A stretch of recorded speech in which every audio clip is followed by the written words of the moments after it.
Hi, I'm Molly Hogg from Cumbria Action for Sustainability, and I'm here talking to Serena von der Heyde from the Victorian House Hotel in Grasmere. We've been in touch for maybe 9 months now, and Serena has been doing an awful lot of work to reduce the carbon footprint of their hotel. And we've been keeping in touch and supporting Serena when we can. So we thought it would be a great opportunity to share with everybody what Serena's been up to. So Serena, should we start at the beginning and just tell us where this all started and what motivated you to take action? Hi there. Yes, so I think first of all, I've got a pretty young team, and a lot of my team members were really pushing me to find out more about sustainability and how as a business we can make changes. So really the initial push to get involved came from them. And from that point, I went on to discover CAFS, find out more about it. And that was really the starting point. Oh, that's great.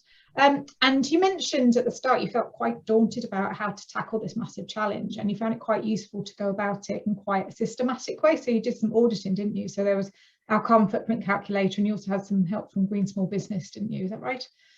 Yeah, absolutely. Because when I looked at, I started researching it, it just seemed that there were so many things and so many, if you started just to look at the kitchen, there were just simply so many things about how you were purchasing, and every single aspect of the business seemed to have a load of things that we should be doing or improving. And I found it really pretty overpowering. And so we started off with the carbon footprinting to draw a line in the sand and to understand our sort of starting point before we made any changes.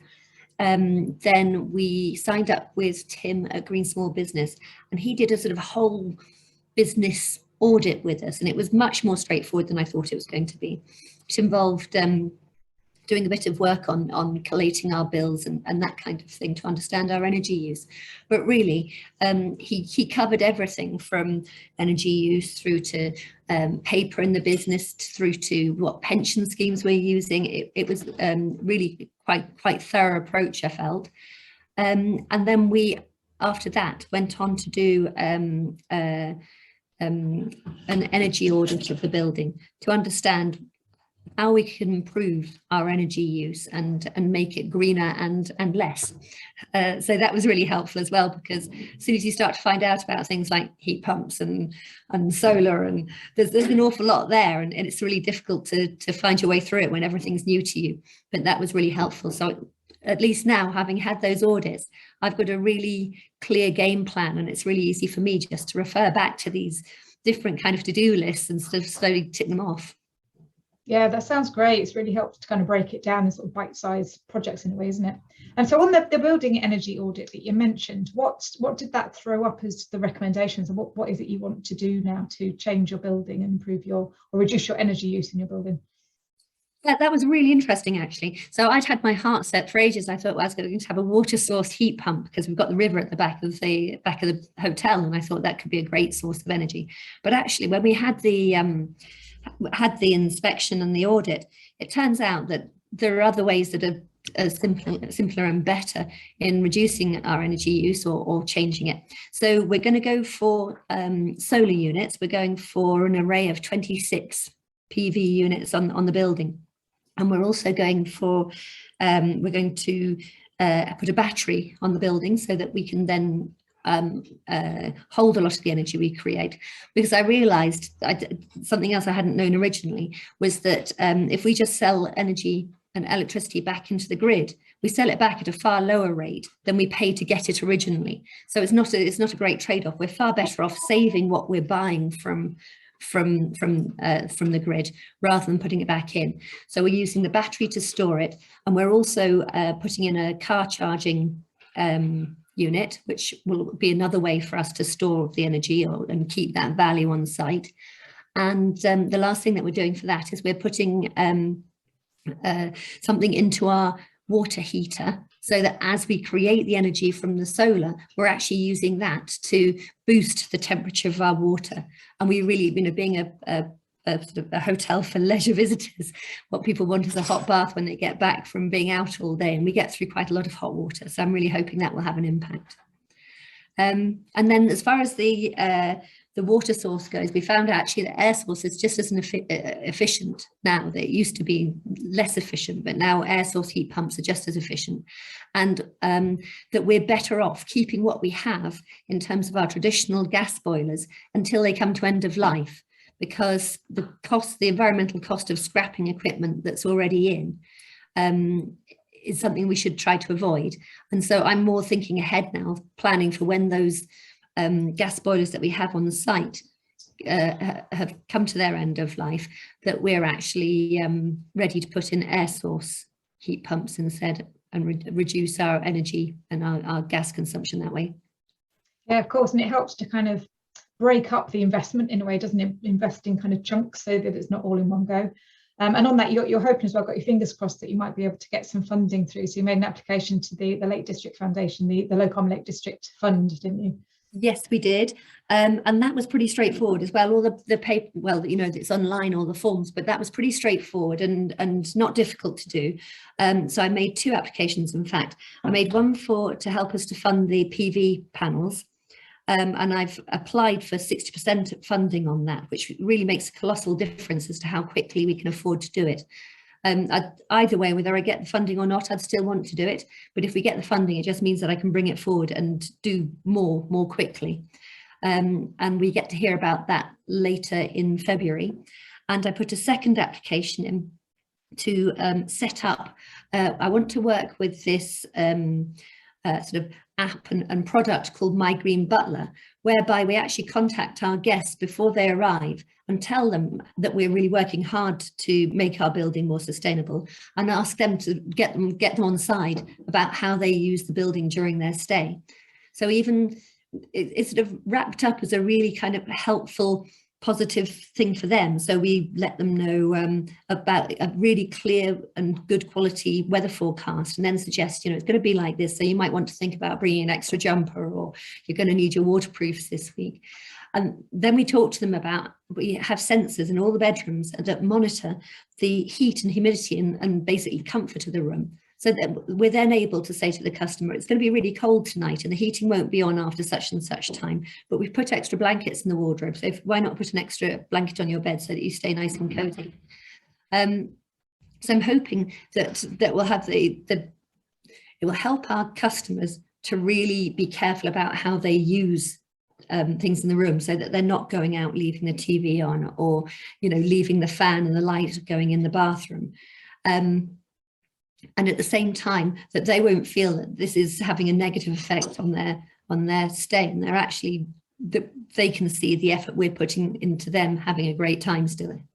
It's encouraging for them to know that they're not making the situation worse, are they, by going on holiday, if they are environmentally minded. And if they're not environmentally minded, it starts to kind of trigger those thoughts in them. So it's a great tool, and I understand from the developer, they can, in their trials, they've saved up to 30%, haven't they, energy through these trials of My Green Butler. So it's a great thing to continue the trials with.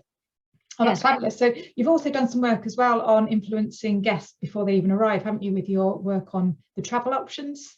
Yes, yeah, absolutely. So we've put together a package that basically shows the carbon that you use if you come by car versus coming by train. And we try and incentivize our customers that care about that stuff by saying, why not leave your car at home? You're going to have no stress of traffic jams and parking issues and so on that we've seen over the last couple of years in the lakes. And then we put together 5 days worth of itineraries of things you can do, wet day activities, active activities, everything that you can do without having a car, to make it really simple and show just how easy that is to do. Then for everybody that comes without their car, we've calculated the carbon of each night of their stay, and we are offsetting the bit of carbon that's left from them choosing to take the train and staying overnight with us by planting or contributing to a tree planting scheme that's local. So for people that care about it and want to make that choice, they have the satisfaction of knowing that their weekend away wasn't at the cost to the planet. Yeah, oh, it's great. It's really good, and it's the more we can do to join all that up, the better, and really kind of work together to help make car-free visits to the Lake District possible. And then just on the car stuff as well, kind of you're trying to engage locally in Grasmere, aren't you, to encourage sort of infrastructure change, I suppose. And so can you tell us about that, the plans for car-free days in Grasmere that you're involved with? Well, yes. So I've been going to the FF or attending some of the FF transport meetings for Ambleside, but Grasmere is part of Ambleside district. And because there were some suggestions made, I think, at the end of COP about the idea of actually making some parts of the Lake District car free. And so we had the idea that wouldn't it be good for us to actually trial it ourselves so that we understand the implications for our businesses and for our lifestyles. And we have an idea, you know, we have a chance to trial it ourselves, see what works and see what doesn't work, so that then, you know, we either decide this is great and we want to go ahead with it on a permanent basis, or we know if we do, you know, if this becomes foisted on us, which could well be the case, at least we know what kind of arrangement is going to work best for us. And we have the ability as a group of residents and business owners, we have the chance to say, well, we've tried this and this is how we'd like it. But I'm sort of only one voice and a new person there, but I'm very interested just in speaking to other people and seeing what they think of the idea. And if we get enough traction, enough people that think it's great, well, you know, hopefully we could give it a go. Yeah, it's really important to enable those conversations, because you have lots of people kind of on their own thinking these thoughts and thinking I can't do anything by myself. But once you get people together, and it becomes a more possible thing to do with kind of joint effort. And on that kind of theme as well, you've brought together community groups, haven't you, within hosting them within the hotel around the book club? Yeah. We decided to take advantage of the Cumbrian Library initiative to run a reading for Carbon Zero book group. And it's really straightforward to do because they've got all the materials and they lend us all the books free of charge. And basically, what we wanted to do was to bring together businesses and residents to be able to come and read a chapter and then discuss what that means for us, for Grasmere, and in terms of our businesses and our lives there. And so we set that up and we host it. And I think reading the book first is just a great way of stimulating thought and discussion around the subject and bringing together people's ideas so that hopefully, you know, we can put things forward in a way that is good for everybody. Mm-hmm. It's a great way, because it's that motivation, isn't it? It's kind of you need to keep motivating people to keep trying, because there is a lot to do, and it's trying to carve out time out of our daily routines to think about this extra stuff, which you've been so brilliant at doing so far. You managed to find the time to think about it all. The other thing that you're really keen on doing is working with others, aren't you, and collaborating and share best practice, which is partly why we're talking together today, to explain to others kind of the things that you're trying and you've got on the go. So are there any other ways that you're trying to collaborate with other businesses? So I took part in the Eco Innovation at Lancaster University, and that was a group of businesses that were all involved in the food industry in one way or another across Cumbria. And I think there were 8 or 10 businesses, but you know, we started off at 10, I think. But we came together and worked in groups to come up with projects that we thought could impact the sustainability of our sector in Cumbria. And so the package that we put on our website about, you know, plant a tree and why not ditch the car and come take the train. We actually did that in conjunction with another 5 hotel businesses around the county, so that we could showcase the fact that you could go all over the place and stay all over the county and have the same experience, so you don't need to bring your car. So that was a really good collaboration and really fun. And I think, you know, hopefully we all got something out of it and are able to offer something a bit different to our customers. And the other thing that's come out of it for me is that we've been looking for some time. I'm really unhappy about the fact that the waste paper bins in the guest bedroom,